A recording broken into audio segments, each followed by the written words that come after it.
మీ UPSC journey ఏదైతే ఉందో 2014 లో స్టార్ట్ అయ్యి 20 లో క్లోజ్ అయిపోయింది. ఉన్న అటెంప్ట్స్ అయిపోయాయి. అయితే మీరు గ్రూప్ 1 జర్నీ మళ్ళీ ఎప్పుడు స్టార్ట్ చేశారు సార్?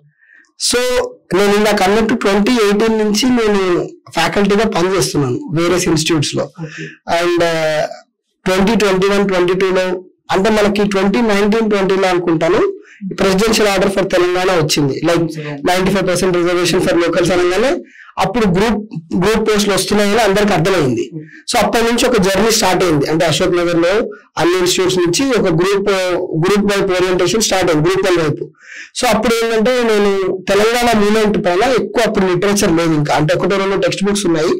సో నేనేమనుకున్నా అంటే తెలంగాణ మూవ్మెంట్ అనేది ఒక పేపర్ గా యాడ్ చేశారు. అప్పుడు first time group 1 syllabus release చేసినప్పుడు పేపర్ 6 తెలంగాణ మూవ్మెంట్ అని ఇచ్చారు. సో తెలంగాణ మూవ్మెంట్ మొత్తం చూసినప్పుడు దానికి అంత లిటరేచర్ లేదు. So I wanted to target that subject.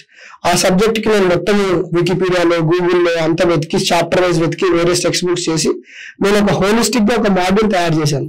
So అప్పుడు నేను తెలంగాణ మూవ్మెంట్ ఇప్పటికీ నా వీడియోస్ యూట్యూబ్ లో ఉన్నాయి, very very very watched videos also. చాలా మంది స్టూడెంట్స్ నాకు చెప్పారు కూడా, సార్ మీ వీడియోస్ చాలా యూస్ఫుల్ అయినాయని. సో ఆ వీడియోస్ అప్పుడు చేయడం జరిగింది ఒక ఇన్స్టిట్యూట్ ద్వారా.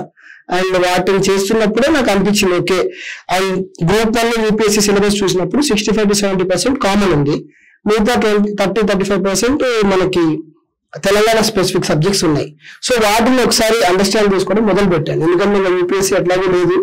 అండ్ గ్రూప్ 1 కి లక్కీలీ బికాస్ ఆఫ్ చాలా రోజుల నుంచి పడలేదు కాబట్టి ఏజ్ రిలాక్సేషన్ కూడా ఇచ్చారు. సో మన గ్రూప్ లో మంచి ఛాన్స్ ఉంది.